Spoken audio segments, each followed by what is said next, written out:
ॐ अज्ञानातिमिरान्धस्य ज्ञानाञ्जनशलाकया चक्षुरुन्मिलितं येन तस्मै श्रीगुरुवे नमः। श्रीचैतन्यमनोभीष्टं स्थापितं येन भूतले स्वयं रूपगदा मह्यं ददाति स्वपदान्तिकं।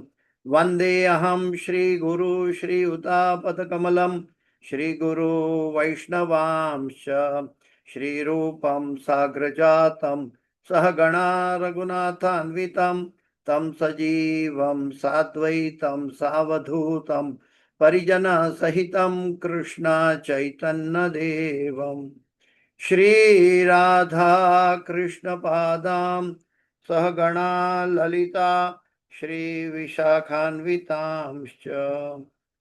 हे कृष्ण करुणा सिन्धो दीनबंधो जगतपते गोपेश गोपिका कांत राधा कांत नमोस्तुते। तप्त कांचन गौरांगी राधे वृंदावनेश्वरी वृषभानुसुते देवी प्रणमामि हरिप्रिये। वाञ्छाकल्पतरुभ्यश्च कृपा सिन्धुभ्य एव च पतितानां पावनेभ्यो वैष्णवेभ्यो नमो नमः। श्री कृष्ण चैतन्य प्रभु नित्यानंद श्री अद्वैत गदाधर श्रीवासादि गौर भक्त वृंद। हरे कृष्ण कृष्ण कृष्ण हरे हरे, हरे राम राम राम हरे हरे। जयतां सुरतो पंगुर मम मंदमते गतिर मत्सर्वस्व पदाम्भोजो राधा मदन मोहनो। कृष्णाय वासुदेवाय देवकी नंदनाय च नंद गोपकुमाराय गोविंदाय नमो नमः। गोविंदाय नमो नमः। गोविंदाय नमो नमः। नमः पंकजनाभाय नमः पंकजमालिने नमः पंकजनेत्राय नमस्ते पंकजांघ्रिये। पंचतत्वात्मकं कृष्ण भक्तरूप स्वरूपकं भक्तावतार भक्ताख्यं नमामि भक्तशक्तिकं। गुरुवे गौरचंद्राय राधिकाये तदालये कृष्णाय कृष्ण भक्ताय तद्भक्ताय नमो नमः। नमः ओम विष्णुपदाय कृष्ण प्रेष्ठाय भूतले श्रीमदे जय पताका स्वामी दीनामिने नमः। आचार्य पदाय नीताय कृपा प्रदायिने गौर कथा धामदाय नगर ग्रामधारिणे नमः। ओम विष्णुपदाय कृष्ण प्रेष्ठाय भूतले श्रीमदे भक्ति वेदांत स्वामी दीनामिने नमस्ते सरस्वती देवे गौरवाणी प्रचारणे निर्विशेष शून्यवादी पाश्चात्य जय श्री कृष्ण चैतन्य प्रभु नित्यानंद श्री अद्वैत गदाधर श्रीवासादि गौर भक्तवृंद। हरे कृष्ण कृष्ण कृष्ण हरे हरे, हरे राम राम राम हरे।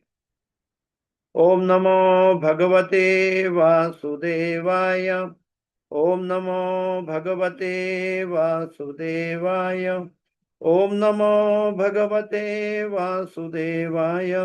नारायणं नमस्कृत्यं नरं चैव नरोत्तमं देवीं सरस्वतीं व्यासं ततो जयं मुदीरयेत्।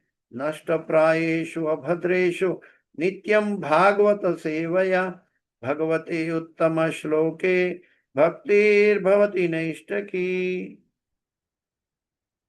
हरे कृष्ण। तो श्रीमद् भागवतम स्कंद 4 अध्याय 9 श्लोक संख्या 8, 9 और 10 के समय के अनुसार चलेंगे। ये ध्रुव महाराज का घर लौटना ये अध्याय का नाम है, जिसके अंदर ध्रुव महाराज भगवान को प्रार्थना कर रहे हैं। ये ध्रुव महाराज की प्रार्थना का दूसरा हिस्सा है। तया वयुनयेदमचष्ट विश्वं सुप्त प्रबुद्ध इव नाथ भगवत् प्रपन्ना तस्यापवर्ग्य शरणं तव पादमूलं विस्मर्यते कृतविदा कथम आर्तबन्धो। त्वदत्तया वयुनयेदमचष्ट विश्वं सुप्त प्रबुद्ध इव नाथ भगवत्प्रपन्न तस्यापवर्ग्य शरणं तव पादमूलं विस्मर्यते कृतविदा कथम् आर्तबन्धो त्वदत्तया वयुनयेदमचष्ट विश्वं सुप्त प्रबुद्ध इव नाथ भगवत्प्रपन्न तस्यापवर्ग्य शरणं तव पादमूलं विस्मर्यते कृतविदा कथम् आर्तबन्धो। आगे का श्लोक है। नूनं विमुष्टमतयस्तव मायया ते ये त्वां भवाप्य विमोक्षण मन्यहेतो अर्चन्ति कल्पकतरुं गुणपोपभोग्य मिच्छन्ति यत्स्पर्शजं निरयेऽपि नृणाम् नूनं विमुष्टमतयस्तवया मायया ते ये त्वां भवाप्य विमोक्षणमन्यहेतो अर्चन्ति कल्पकतरुं गुणोपभोग्य इच्छन्ति यत्स्पर्शजं निरयेऽपि नृणाम् नूनं विमुष्टमतयस्तव मायया ते ये त्वां भवाप्य विमोक्षणं मन्यहेतो अर्चन्ति कल्पकतरुं गुणपोपभोग्य मिच्छन्ति यत्स्पर्शजं निरयेऽपि नृणाम्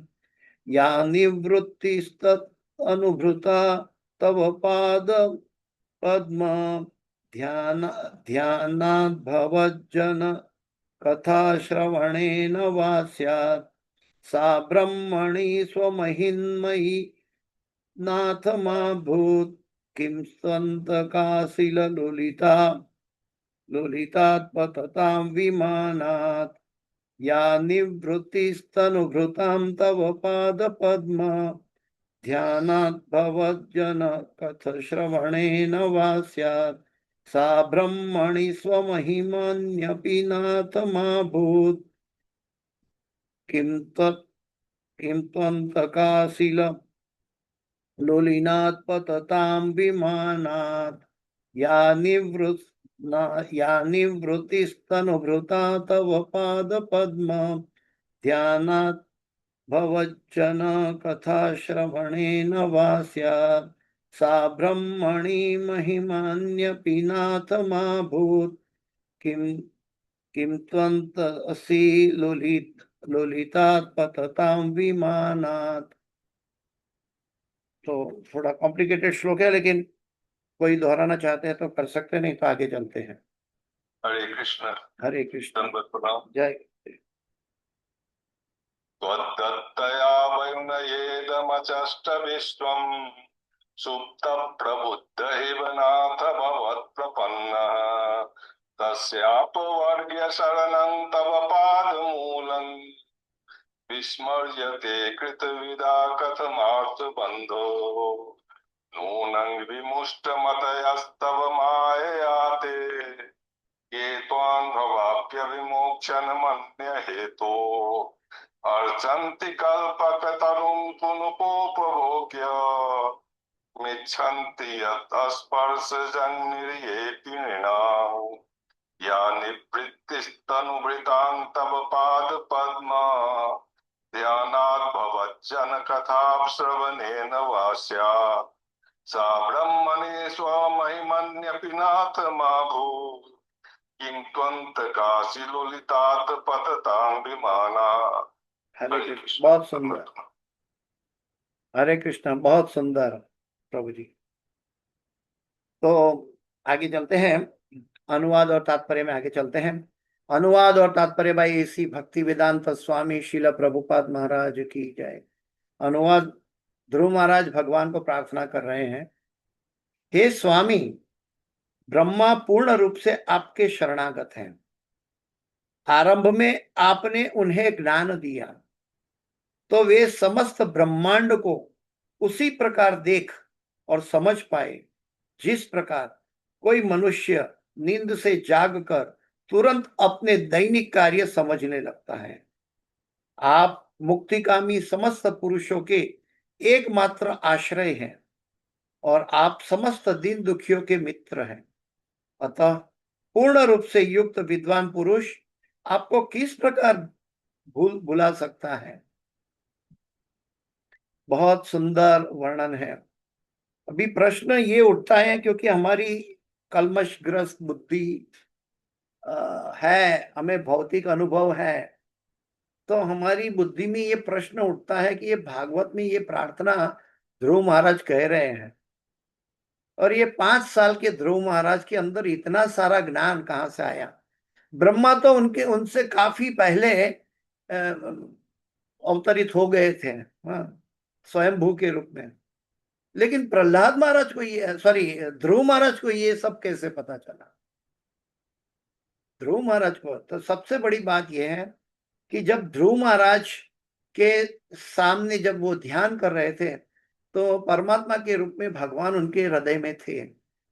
जब भगवान प्रसन्न होकर उनके समक्ष खड़े हो गए तो उनके हृदय से परमात्मा का जो दर्शन था वो टूट गया, और वो बाहर चतुर्भुज रूप में जो परमात्मा का दर्शन वो अपने हृदय में करते थे वो स्वरूप उन्होंने बाहर दर्शन किया। और तब जाके भगवान की प्रार्थना से गदगद हो गए। और बहुत सुंदर वर्णन है कि कैसे उनका गला रुंध गया कि कैसे भगवान का वर्णन करे, कैसे उनकी महिमा को कानों से श्रवण कर कर पी जाए। ऐसा उनका अनुभूति हुआ। भगवान समझ गए कि ये अनुभवहीन है लेकिन शुद्ध प्रेमी भक्त है। तो भगवान ने करुणावश, अनुकंपा जिसको कहते हैं, अनुकंपावश अपना शंख प्रहलाद ध्रुव महाराज के सर पर रख दिया, टच कर दिया, स्पर्श कर दिया, और वो स्पर्श मात्र से ध्रुव महाराज को ये सब ज्ञान प्राप्त। तो हम समझ सकते हैं कि भगवान का एक साइड ग्लांस या भगवान का स्पर्श हमारे जीवन में कितना उपयोगी है। कभी कभी हम सोचते हैं कि हम भगवान की साधना कर रहे, गुरु के जरिए प्रार्थना कर रहे, लेकिन पता क्या कि हम कैसे दिशा में आगे बढ़ेंगे। जैसे ध्रुव महाराज सही दिशा में आगे बढ़ रहे हैं और सही दिशा में अपना बाकी रहा जो सकाम भाव का कचरा था उसके ऊपर रेपेंट कर रहे हैं, पश्चाताप कर रहे हैं। वो ध्रुव महाराज भगवान के स्पर्श से सही दिशा में आगे बढ़ रहे हैं और सुंदर प्रार्थना कर रहे हैं। तो ये भागवत की जो प्रार्थनाएं हैं, ये प्रार्थनाएं कोई मनुष्य के मुख से निकला हुआ शब्द नहीं है, सामान्य मनुष्य के मुख से निकला हुआ शब्दों नहीं है, या कवियों की अलंकारिक भाषा नहीं है। ये दिव्य स्तर पर है और भगवान के स्पर्श करने मात्र से उनका ये प्रार्थना उनके हृदय से निकल रही है। तो ये प्रार्थनाएं कितनी महत्वपूर्ण है। ये भौतिक जगत के शब्द से हम कुछ समझ रहे हैं लेकिन वास्तव में ये आध्यात्मिक स्तर पे है। वैसे तो कई प्रार्थना कई लोग करते हैं, लेकिन हमारी इस संसार में हम लोगों की प्रार्थना प्रकृति के 3 गुणों के अंतर्गत सीमित रहती है। लेकिन जब हम साधु गुरु शास्त्र के जरिए, श्रीमद् भागवत के जरिए प्रार्थना करते हैं, ऐसे भक्तों के चरित्र हैं जिन्होंने भगवान की प्रार्थना की और वो प्रार्थना से भगवान प्रसन्न हुए और भगवान ने साक्षात दर्शन दिए।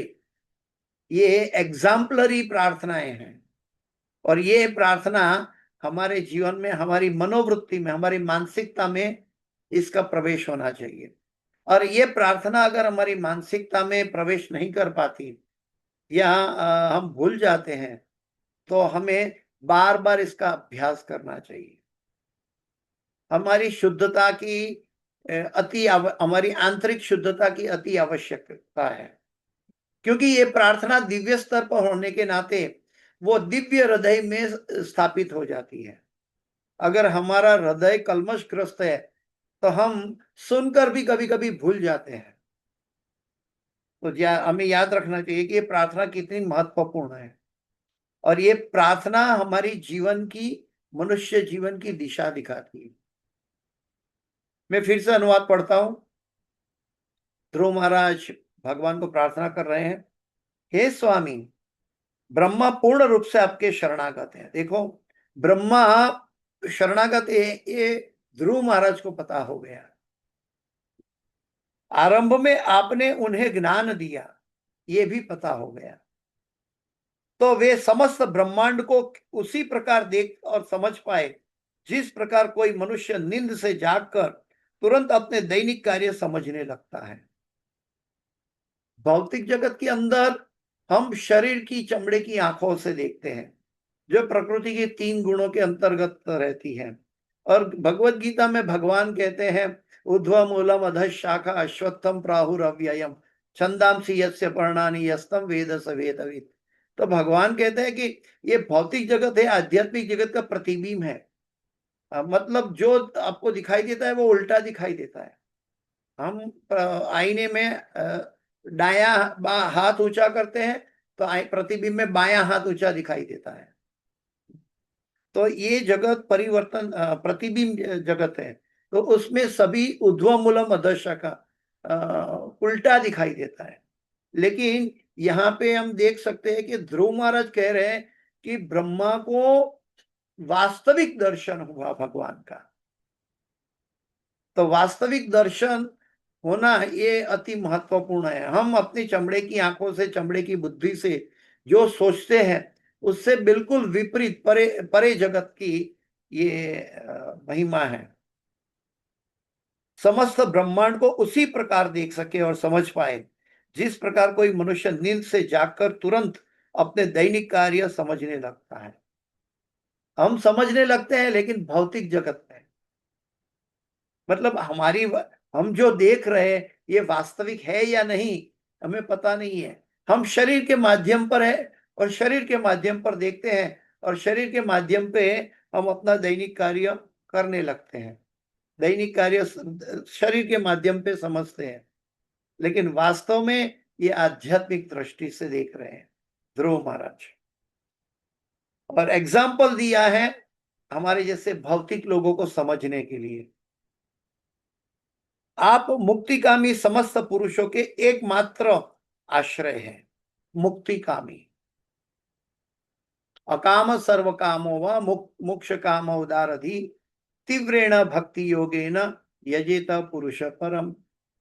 श्रीमद् भागवत में कहता है कि हमें भौतिक काम की अभिलाषा है या नहीं है, सकाम कर्म की अभिलाषा है या नहीं है, या मोक्ष की अभिलाषा है, कोई भी अभिलाषा है, हमें क्या करना चाहिए? तीव्रेण भक्ति योगेन यजेत पुरुष परम। हमें भगवान की भक्ति बड़ी तीव्रता से करनी चाहिए। और आप समस्त दिन दुखियों के मित्र हैं। यहाँ पे इस श्लोक में एक वर्णन भगवान को कैसे संबोधित किया ध्रुव महाराज ने? आर्त बंधो, आप दुखियों के मित्र हैं। आप समस्त दिन दुखियों के मित्र हैं। अतः पूर्ण ज्ञान से युक्त विद्वान पुरुष आपको किस प्रकार भुला सकता है? जो व्यक्ति, जैसे कि एक लोभी मनुष्य, वो कहीं भी रहता है लेकिन उनके मन में बड़ा फिक्स प्लान रहता है कि उनका धन कहाँ संचित किया है, कैसी सुरक्षा में है, और उनका धन का पूरा इतिहास, कहाँ से कितना आया, कितना है उसके पास, ये सब माहिती उसके मन में हमेशा बनी रहती है एक लोभी व्यक्ति के अंदर। ठीक वैसे ही जैसे एक ज्ञानी मनुष्य है, वो कभी गलती से भी एक क्षण के करोड़वें हिस्से में भी भगवान को कभी नहीं भुला सकता। और हमारी दुर्दशा क्या है कि हम भगवान को पद पद पर भूल जाते हैं। इसलिए कहा गया, पदम पदम यद विपदाम न तेषा। सबसे हमारी आपत्ति अवस्था वो है कि हम भगवान को भूल जाते हैं। तो भगवान को भूलना और इस माहौल में भगवान के भक्त भगवान को नहीं भूलते, दोनों में क्या अंतर है? उनका हृदय शुद्ध है। हम अनर्थों से भरे पड़े हैं, अनर्थ निवृत्ति उनके हृदय में है, इसलिए उनके अंदर निष्ठा स्थापित है। हम श्रद्धा के लेवल पे कार्य कर रहे हैं और अनर्थ निवृत्ति के पास झोला खा रहे हैं, मतलब आगे पीछे जा रहे हैं। प्रभुपाद जी बहुत सुंदर बात यहीं से शुरू करते हैं। तात्पर्य भाई श्रील प्रभुपाद, शरणागत भक्त के द्वारा श्री भगवान क्षण भर के लिए भी नहीं भुलाया जा सकता। व्यक्ति शरणागत तब होता है जब व्यक्ति को भगवान की असीम महिमा का हृदय में स्थापित हो जाता है। जब हमारी हृदय में भगवान की असीम महिमा स्थापित हो जाती है वास्तविक दृष्टि से, तब हम ऑटोमेटिक शरणागत हो जाते हैं। जैसे कि भौतिक जगत का एक एग्जाम्पल ले ले कि आपको नरेंद्र मोदी से कोई पर्सनल रिलेशन हो गया, कुछ बात हो गई और मोदी कह रहे हैं कि आपको ये करना है, तो आप कंटिन्यूस उनकी सूचना सुनेंगे और उनके अनुसार कार्य करेंगे, क्योंकि पता है कि मोदी का पावर कितना है। ठीक उसी तरह भौतिक जगत से परे जो आध्यात्मिक जगत के असीम भगवान है, करुणामय भगवान है, वो भगवान की महिमा असीमित मात्रा में भक्त के हृदय में स्थापित हो जाती है। तब भक्त अपने आप को तुच्छ समझता है और तब शरणागति वास्तविक होती है। जब भक्त अपना अनर्थ अपने स्व प्रयत्नों से नहीं निकाल सकता, वो देखता है मेरे अंदर अनर्थ है लेकिन निकाल नहीं सकता, तब उसके हृदय में शरणागति की शुरुआत होती है। और प्रभुपाद जी कहते हैं शरणागत भक्त के द्वारा श्री भगवान क्षण भर के लिए भी नहीं भुलाए जा सकते। तो हमें भगवान की महिमा असीमित मात्रा में हमारे हृदय में स्थापित करनी है। और इसीलिए प्रभुपाद जी ने हमारे अंतरराष्ट्रीय कृष्ण भावनामृत संघ में सबसे इंपॉर्टेंट सूचना देकर गए हैं, नित्यम भागवत सेवया। भक्त जानता है कि श्री भगवान की हेतु की कृपा उसके अनुमान से परे है। जो चीज का अनुभव ही नहीं है उसका अनुमान हम कैसे कर सकते हैं। मान लो हम यहां से यात्रा के लिए जा रहे हैं और जहां जाएंगे वहां जहां रुकना है वहां कैसी व्यवस्था है, वहां का क्या माहौल है, वहां का क्या वेदर है, ये सब हमें पता ही नहीं है। हम कल्पना कैसे करेंगे कि वहां हमारे रूम में ठीक से अटैच टॉयलेट होगा कि नहीं, ठीक से बेड होगा कि नहीं, ठीक से पंखा होगा कि नहीं, मच्छर होंगे तो कैसे निकालेंगे, ये कोई जानकारी हमें नहीं होती और हम यात्रा में जाते हैं। तो हम कैसे अनुमान लगाएं। हम तो सोचते हैं कि ये सब ठीक है। ठीक वैसे ही भौतिक जगत के मनुष्य के अंदर आध्यात्मिक जगत का कोई अनुभव नहीं है। सिर्फ भगवान की असीम महिमा, भगवान अपना अवतार लेकर अपनी असीम महिमा भक्तों के हृदय में स्थापित करने के लिए आते हैं और उस असीम महिमा के जरिए हम भगवान को समझ पाते हैं। यहाँ पे बहुत ज्ञान की बात बताई कि विद्वान पुरुष आपको किस प्रकार बुला सकता है। भक्त जितना ही सॉरी अनुमान से परे वह नहीं समझ सकता कि भगवत कृपा से वह कितना लाभ उठा रहा है। ये हमारी सबकी साधक की दशा है।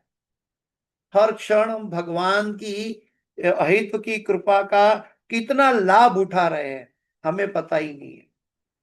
हम हमारा विजन जो है, हमारा दर्शन जो है वो ग्रॉस मटेरियलिस्टिक है, लेकिन भगवान के भक्त का दर्शन है एकदम फाइन ट्यूनिंग एनालिसिस करके, एक एक क्षण की एनालिसिस करके दर्शन करता है कि मैं कैसे बोल पा रहा हूं। अगर भगवान की शक्ति में मेरे अंदर नहीं होती तो क्या डेड बॉडी बोल सकती है? नहीं बोल सकती।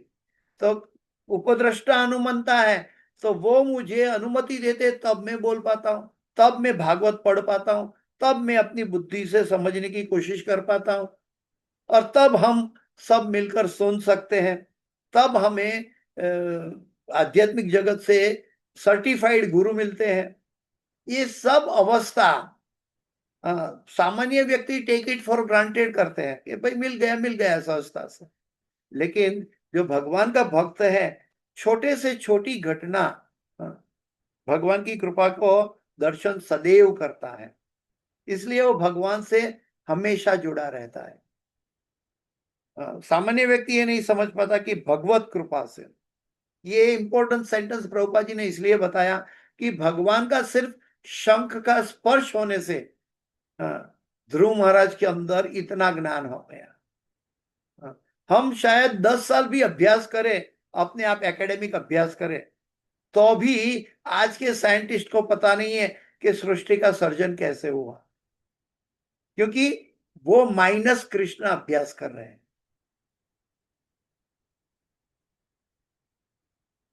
तो वो नहीं समझ पाता कि भगवत कृपा से वह कितना लाभ उठा रहा है। भक्त जितना ही भगवत भक्ति में अधिक अनुरक्त रहता है, उसे श्री भगवान की शक्ति के द्वारा उतना ही प्रोत्साहन मिलता रहता है। पर इसीलिए तो भक्ति में हम धीरे धीरे आगे बढ़ते हैं, साधना भक्ति से रागानुगा भक्ति में हम प्रवेश कर पाते हैं। सुहृदम सर्वभूतानाम, ये शब्द हमारे हृदय में स्थापित होना है कि भगवान हमारा कल्याणकारी मित्र है, और कल्याणकारी मित्र हमेशा अपने भक्तों को निकट रखता है। और भगवान के भक्त जो है हमेशा भगवान के बारे में मनन चिंतन करता है। जो भगवान की कृपा का सदैव दर्शन करता है, वो सदैव भगवान के मनन चिंतन में रह सकता है। और ऐसा व्यक्ति को प्रोत्साहन देने के लिए भगवान उनके हृदय में बैठकर तरह तरह का वर्तमान उनके समक्ष प्रकट होता है। ओ, आज तो मैं सोचता था ये कितना कठिन होगा, लेकिन भगवान कृपा से कितना आसान हो गया। जैसे ध्रुव महाराज के शंख स्पर्श करने से ये आसान हो गया, ठीक उसी तरह हमारी भक्ति में आगे बढ़ने से बिल्कुल आसान हो गया। कैसे? गुरु की करुणा हुई, गुरु के माध्यम से। तद्विद्धि प्रणिपातेन परिप्रश्नेन सेवया उपदेक्षन्ति तज्ज्ञानम ज्ञानिनस्तत्त्वदर्शिनः।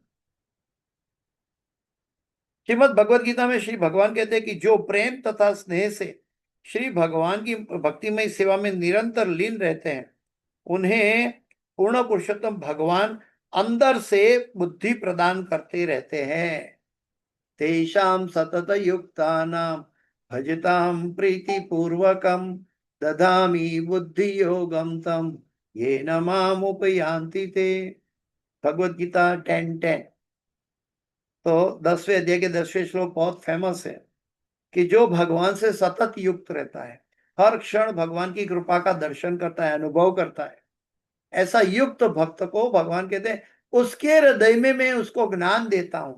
वो ज्ञान के जरिए वो मेरे चरण कमल तक मेरे पास आ जाता है। बाहर दुनिया को पता नहीं होता। जैसे ब्रह्मा जी ने को हृदय में ज्ञान दिया, ब्रह्मा जी ने सारा सृष्टि का सृजन उसी ज्ञान से कर दिया, लेकिन फिर भी ब्रह्मा जी प्रार्थना कर रहे भगवान को कि मुझे जरा सा भी अहंकार न हो कि मैं इस सृष्टि का करता हूं। वास्तविक करता तो प्रभु आप है।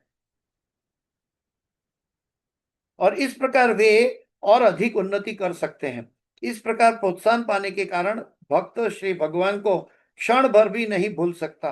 वह उनका सदैव कृतज्ञ रहता है और उनकी कृपा से अधिक भक्ति करने की शक्ति प्राप्त हुई। जैसे कि एक भौतिक जगत का पैसे का धन का लोभी व्यक्ति हो, वो धन का लोभ से उनको धन जहां से मिलता है वो सदैव उसका स्मरण करता है।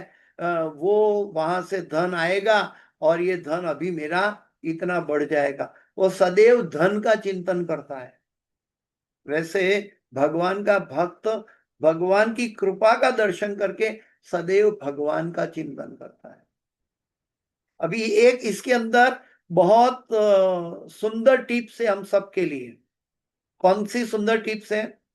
हमें हमारी वर्तमान परिस्थिति में विचलित हुए बिना भगवत कृपा का दर्शन करना सीख जाना चाहिए, तो ऑटोमेटिक हमारा स्मरण भगवान से जुड़ा रहेगा और इसके जरिए हम भगवत प्राप्ति की दिशा में आगे चले जाएंगे। तेषां सतत युक्तानां भजताम प्रीति पूर्वकम। तो जो व्यक्ति किसी की क्या बोलता है कि किसी की करुणा है, किसी का हमारे ऊपर हाथ है, उसको कभी भूलना नहीं चाहिए। One should have gratitude. हमें भगवान का ग्रेटिट्यूड पूर्ण मात्रा में तब अर्पण कर सकते हैं जब हमें भगवान की कृपा का दर्शन होता है कि हर क्षण भगवान कृपा कर रहे हैं, हर क्षण मुझे सांस ले रहे हैं, हमें दे रहे हैं। ये सांस में अभी ये ऑक्सीजन सांस में लिया, पता नहीं ये वापस आएगा कि नहीं, दूसरी सांस में ले पाऊंगा कि नहीं, ये मुझे पता नहीं है, लेकिन भगवान की करुणा से ये हो रहा है। जो ऐसी भावना से भगवान को देखता है, समझता है कि भगवान हर क्षण हर सांस में मेरा पर कृपा बरसा रहा है, जो अनुकंपा है, क्योंकि भौतिक शरीर का कोई भी यंत्र 24/7 100 ईयर्स ये कार्य नहीं कर सकता, ऐसा हृदय मुझे दिया है और वो हृदय से मेरा सांस चलता है, मेरा फेफड़ों से सांस चल रहा है। तो ये तो सब इंस्ट्रूमेंट है मेरे अंदर स्थापित किया गया है, भगवान ने इंस्टॉल किया, सॉफ्टवेयर के रूप में मुझे बुद्धि प्रदान कर दी कि जहां से मैं भगवान के बारे में एनालिसिस कर पाऊं, ये दर्शन कर पाऊं। ये पशु पक्षी ये कहां समझ पाएंगे? अगर मनुष्य जन्म में भी अगर हम ना समझ पाए तो हमारी कितना बड़ा दुर्भाग्य होगा।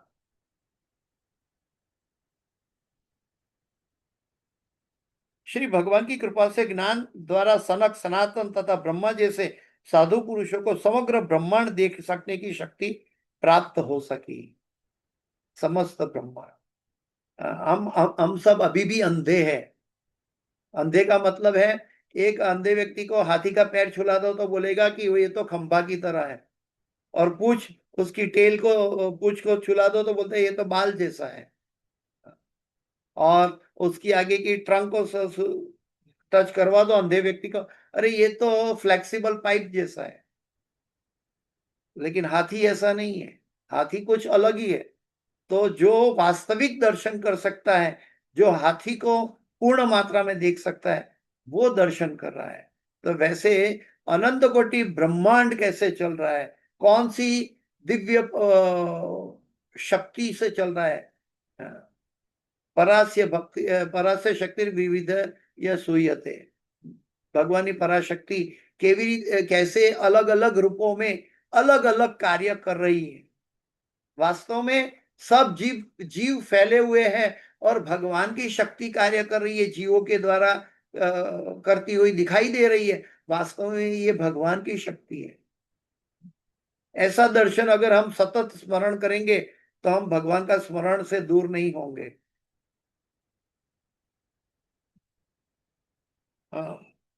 ब्रह्मा जैसे साधु पुरुषों को समस्त ब्रह्मांड देखने की शक्ति प्राप्त हो सकी। यहाँ पर उदाहरण प्रस्तुत किया गया है कि कोई मनुष्य भले ही दिन भर अपने आप को निद्रा से दूर रखे, किंतु जब तक उसे आत्म प्रकाश प्राप्त नहीं होता वह सुप्त अवस्था में ही रहता है। आत्म प्रकाश का मतलब है उनकी आत्मा का परमात्मा के साथ संबंध। वैसे गुरु गुरु तत्व एक है, एक में से दो बने। गुरु तत्व जो है कृष्णम वंदे जगत गुरुम, और वो गुरु तत्व का जो संबंध तत्व है, जो संबंध अभिधेय और प्रयोजन कहते हैं हम लोग, जो संबंध तत्व है वो बलराम जी है। और फिर प्रयोजन तत्व जो है गुरु का, वो श्रीमती राधा रानी है। ओरिजिनल भगवान कृष्ण से आए।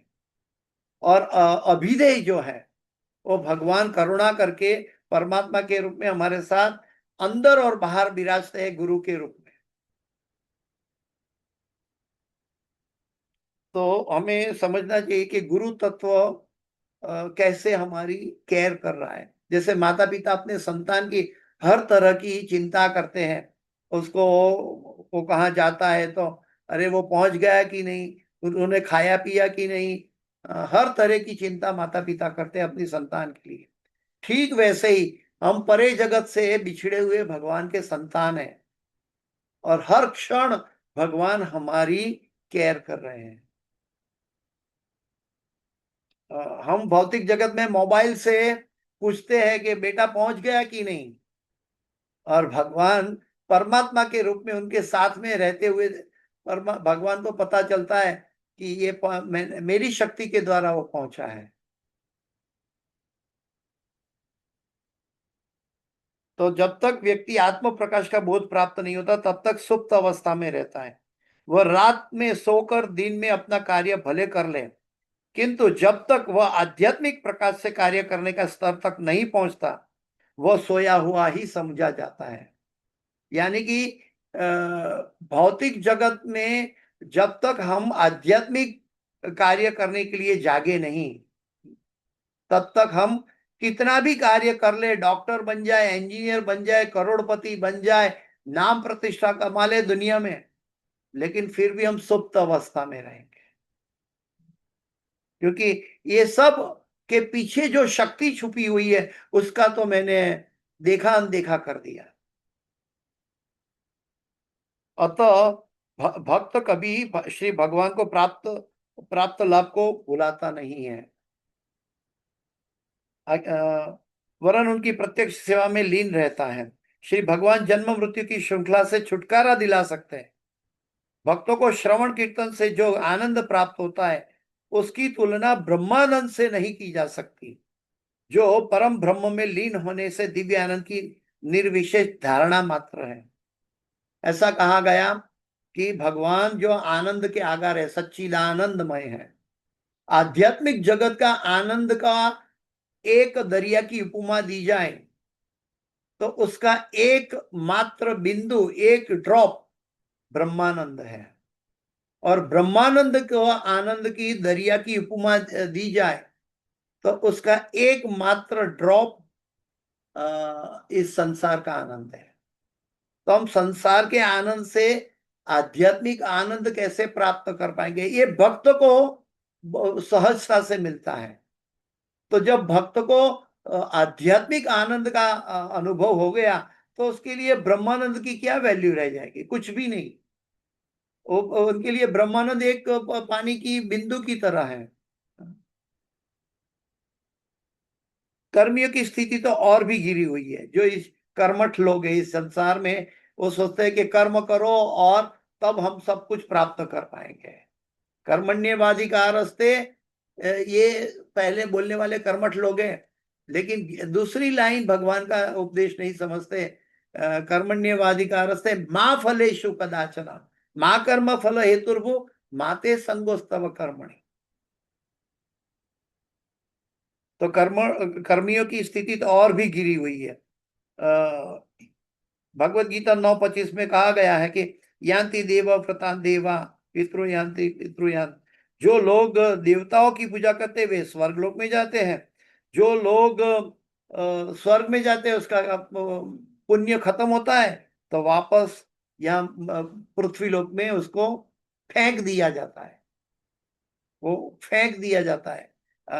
स्वर्ग के लोक में हमारा पुण्य जब खत्म होता है तो बादल के बारिश की बूंद के जरिए हम पृथ्वी पर आकर गिरते हैं, और पृथ्वी पर आकर गिरने के बाद हमारा पृथ्वी से संयोग होकर कभी वनस्पति के रूप में, कभी कुछ कुछ कुछ अलग अलग योनि में हम प्रवेश करते हैं। जो योनि ये बारिश का पानी पीता है वहीं पे उस योनि में हमारा प्रवेश हो जाता है। तो आध्यात्मिक जगत से, स्वर्ग से कितना भी पुण्य इकट्ठा करे, कितना भी आनंद भोग ले जीवन भर, लेकिन फायदा क्या है? अंत में तो नीचे गिरना है। जैसे कि प्रभुपाद जी एग्जांपल देते हैं कि आज का स्पुतनिक यहाँ से चंद्र पर भेज दिया जाता है, लेकिन जैसे उनको पता चलता है कि अभी मेरा ईंधन खत्म होने वाला है तो तुरंत भागकर वापस लौट जाता है। वो सोचता है कि उसके बाद ईंधन नहीं होगा तो खत्म हो जाएगा। तो स्वर्ग का कार्य सब ऐसा है। इसीलिए यहाँ पे शब्द दिया गया कि पतताम विमानात। यहाँ पे प्रभुपाद जी बताते कि ध्रुव महाराज को बोध हुआ कि भक्ति का फल परम पूर्ण में तादात्म्य होने से या स्वर्ग लोक जाने से कहीं अधिक मूल्यवान है। पतताम विमानात शब्द महत्वपूर्ण है। जो लोग स्वर्ग लोक पहुंच जाते हैं वे उन विमानों के समान है जो ईंधन समाप्त होने पर नीचे गिर पड़ते हैं। प्रभुपाद जी कहते हैं कि आज का साइंस कितना भी खोज कर लिया, लेकिन आकाश में जाके लैंडिंग हवाई जहाज नहीं कर सकता। उनको लैंडिंग करने के लिए नीचे ही आना पड़ता है। वो कितने भी अपनी बुद्धि से ऊपर उठा, लेकिन वास्तव में उसको नीचे ही आना पड़ता है। आइए दूसरे श्लोक में चलते हैं। ध्रुव महाराज आगे कह रहे हैं कि ध्रुव महाराज ने आगे कहा, हे अनंत भगवान, कृपया मुझे आशीर्वाद दे जिससे मैं उन महान भक्तों की संगति कर सकूं जो आपकी दिव्य प्रेममयी सेवा में उसी प्रकार निरंतर लीन रहते हैं जिस प्रकार नदी की तरंगे निरंतर बहती रहती हैं। ऐसे दिव्य भक्त नितांत कल्मश रहित जीवन बिताते हैं। मुझे विश्वास है कि भक्तिमय सेवा की प्रक्रिया से मैं भौतिक संसार रूपी अज्ञान के सागर को पार कर पाऊंगा जिसमें अग्नि की लपटों के समान भयंकर संकटों की लहरें उठी हैं। यह मेरे लिए सरल रहेगा क्योंकि मैं आपके दिव्य गुणों तथा लीलाओं को सुनने हेतु पागल हो रहा हूं जिनका अस्तित्व शाश्वत है। यहाँ पे भक्तों का संग की महिमा प्रहलाद महाराज ध्रुव महाराज बता रहे हैं। भक्त का संग कितना महत्वपूर्ण है, हमें इसकी वैल्यू नहीं है। हमारा घर का, हमारी साधना में हमारा घर का कोई एजेंडा होता, घर का काम होता ना, तो प्रभु जी आज थोड़ा घर में काम है, मैं मंदिर नहीं आ पाऊंगा। ये हमारी गिरी हुई दशा है। लेकिन ध्रुव महाराज भगवान को प्रार्थना कर रहे हैं कि हे अनंत भगवान, कृपया मुझे आशीर्वाद दे जिससे मैं उन महान भक्तों की संगति कर सकूं जो आपकी दिव्य प्रेममयी सेवा में उसी प्रकार निरंतर लीन रहते हैं जिस प्रकार नदी की तरंगे निरंतर बढ़ती रहती। इस जगत के अंदर सबसे दुर्लभ है शुद्ध भक्तों का संग। मनुष्य जीवन का असली धन शुद्ध भक्तों का संग है, जहां से भक्ति लता बीज मिल सकता है, जागृत हो सकता है। शास्त्र बताते हैं कि जो भगवान के तीन प्रकार के, तीन लेवल के भक्त है, कनिष्ठ भक्त, मध्यम अधिकारी भक्त, उत्तम अधिकारी भक्त। लेकिन उसमें बताया गया कि मध्यम अधिकारी भक्त जो है वो कनिष्ठ अधिकारी व्यक्ति के हृदय में भक्ति लता बीज स्थापित करते हैं। इसलिए आचार्यगण तो स्वयं उत्तम अधिकारी है, लेकिन भक्ति लता बीज स्थापित करने के लिए कभी कभी मध्यम अधिकारी का पद ग्रहण करते हैं और संसारी अबूझ जनों के हृदय में कृष्ण भक्ति का बीज बोकर दीक्षा देकर उसको आध्यात्मिक उन्नति करवाते हैं। उसको सबसे पहले आध्यात्मिक बोध प्राप्त करवाते हैं मध्यम अधिकारी भक्तों के द्वारा। तो ये बहुत महत्वपूर्ण है कि भक्तों का संग कितना महत्वपूर्ण है जीवन में, ये हमारी बुद्धि सोच नहीं सकती। हमें आई मी माई में हम रहते हैं, इसलिए हमें घर का कार्य की प्रायोरिटी दिखती है, घर के रिश्तों की प्रायोरिटी दिखती है। भक्तों के संग की प्रायोरिटी के लिए हमें बार बार रिमाइंड करना पड़ता है, प्रभु जी 8 बज गया, क्लास का टाइम हो गया, ऑनलाइन आ जाओ। ये हमारी परिस्थिति है।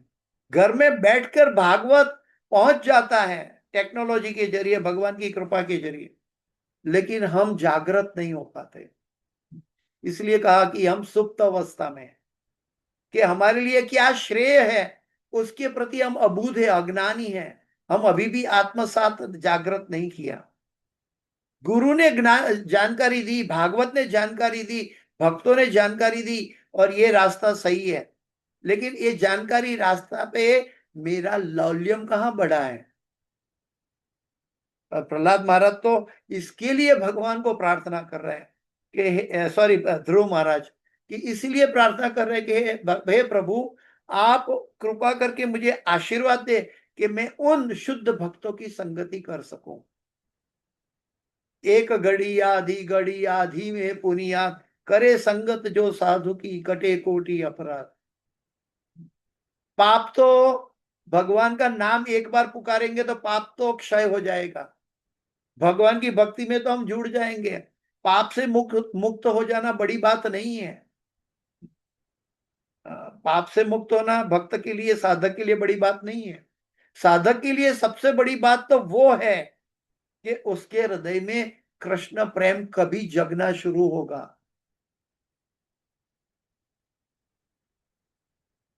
जिस प्रकार की नदी की तरंगे निरंतर बहती रहती है, ऐसे मेरे हृदय में भगवान का प्रेम निरंतर विस्तृत होना चाहिए। और वो तब होता है निरंतर, जैसे निरंतर क्षण बहती है, निरंतर हमारी आयु क्षीण होती है, वो निरंतर क्षण को कृष्ण की कृपा देकर हमें खरीद लेना चाहिए।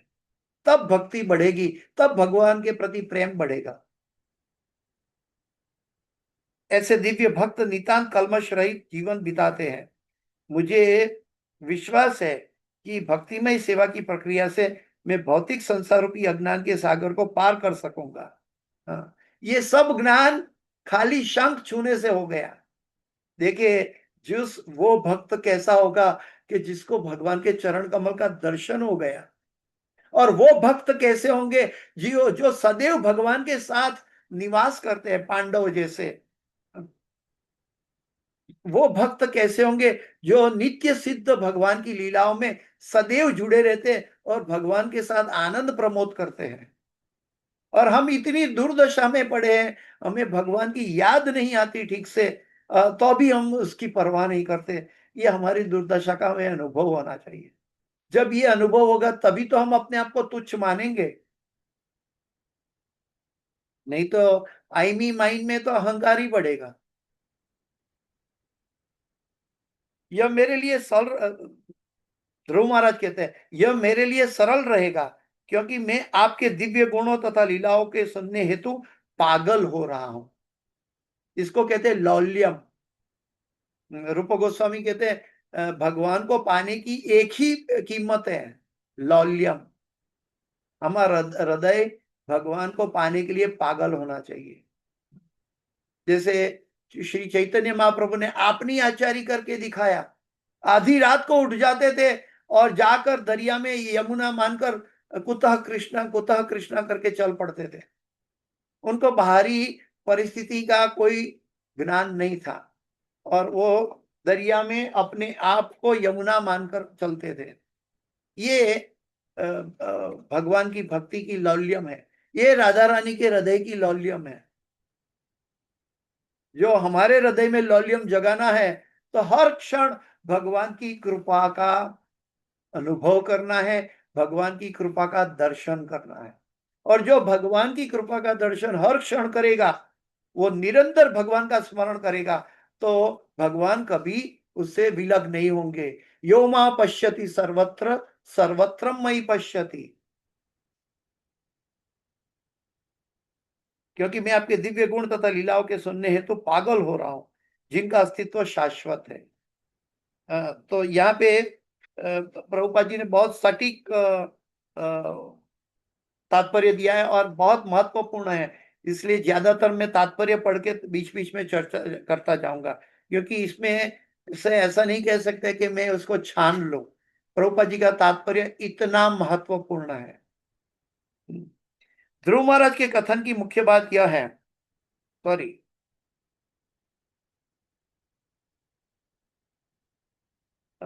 सॉरी मैं बीच में स्किप हो गया, पेज स्किप हो गया था।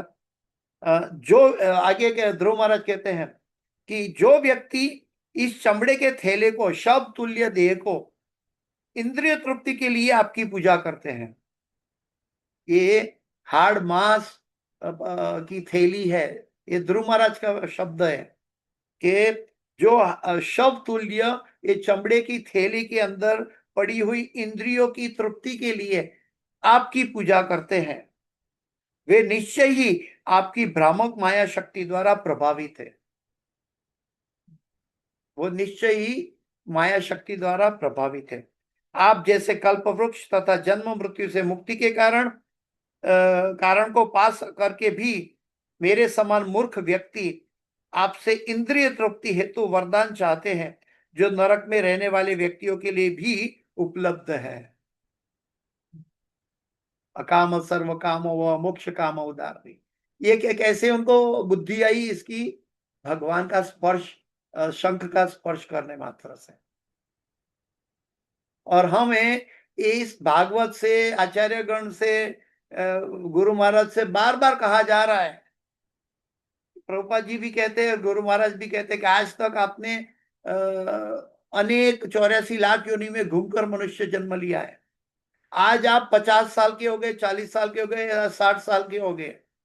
60 साल तक आपने आनंद की खोज की है, कुछ अच्छे खाने की, कुछ अच्छा अनुभव करने की, कुछ अच्छा धन कमाने की, नाम प्रतिष्ठा कमाने की, लेकिन फिर भी आपकी संतुष्टि प्राप्त नहीं हुई है। क्यों ना एक बार कृष्ण को मौका दिया जाए? ये गुरु महाराज बताते, गुरु महाराज के शब्द है।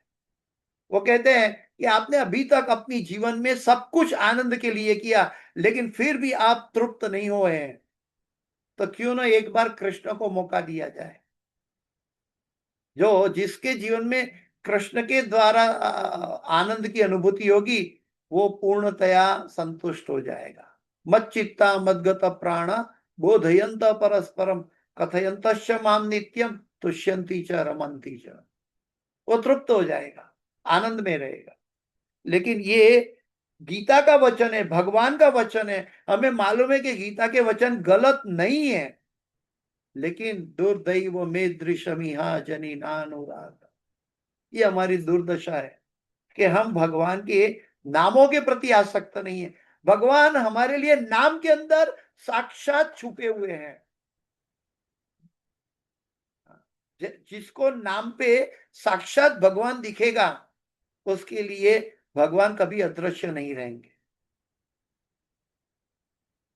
केवल ध्रुव महाराज को पश्चाताप हो रहा था, क्योंकि वे भौतिक लाभ के उद्देश्य से श्री भगवान की भक्ति में प्रवृत्त हुए थे और वे अपनी इस प्रवृत्ति की भर्त्सना कर रहे हैं।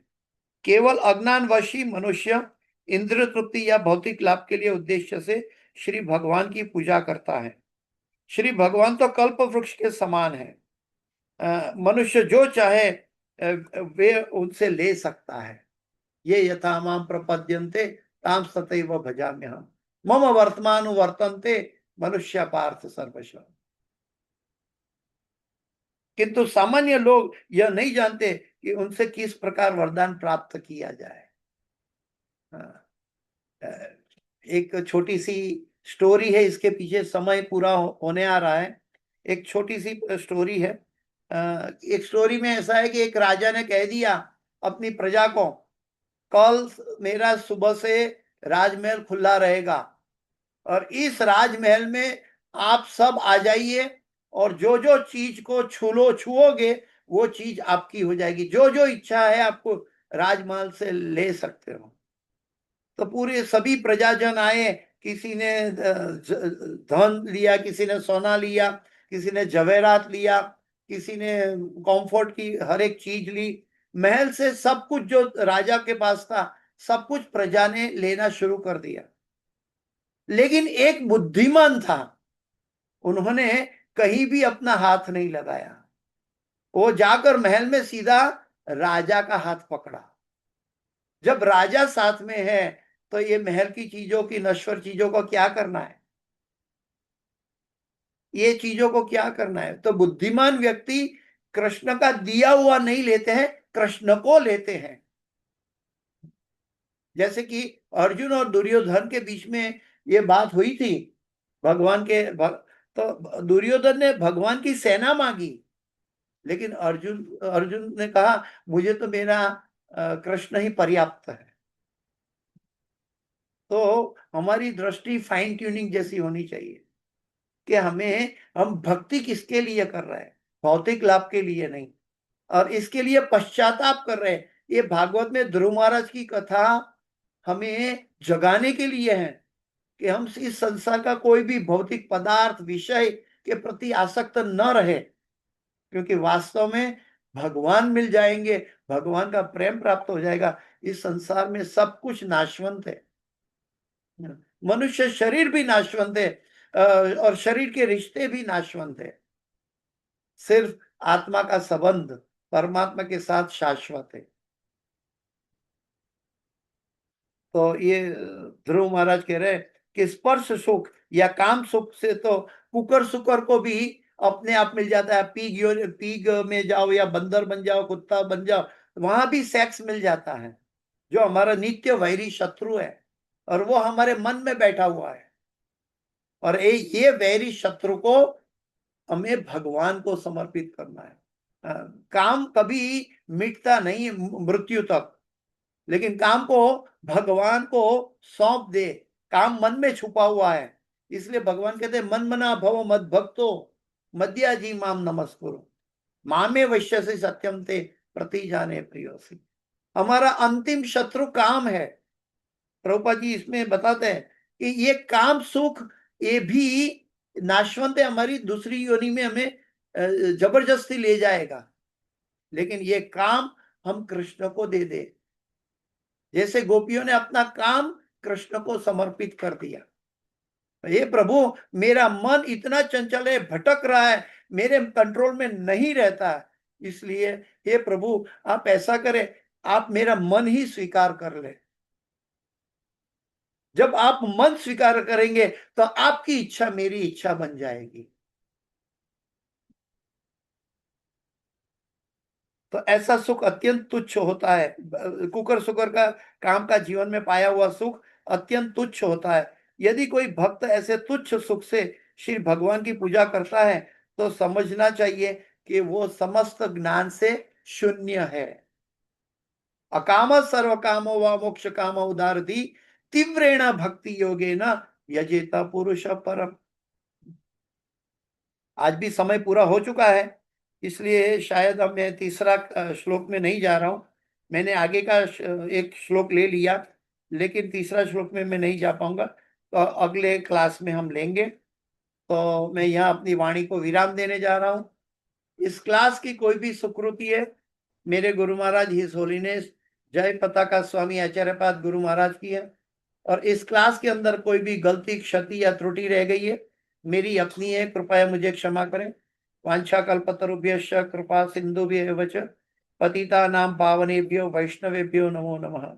अनंत कोटि वैष्णव वृंद की जय। शिल प्रभुपाद की जय। गुरुदेव महाराज की जय। श्रीमद् भागवतम की जय। समावेत भक्त वृंद की जय। किसी का कोई प्रश्न है तो पूछ सकते हैं। जय जय गुरुदेव। राधे राधे। जय गुरुदेव। किसी का कोई प्रश्न है?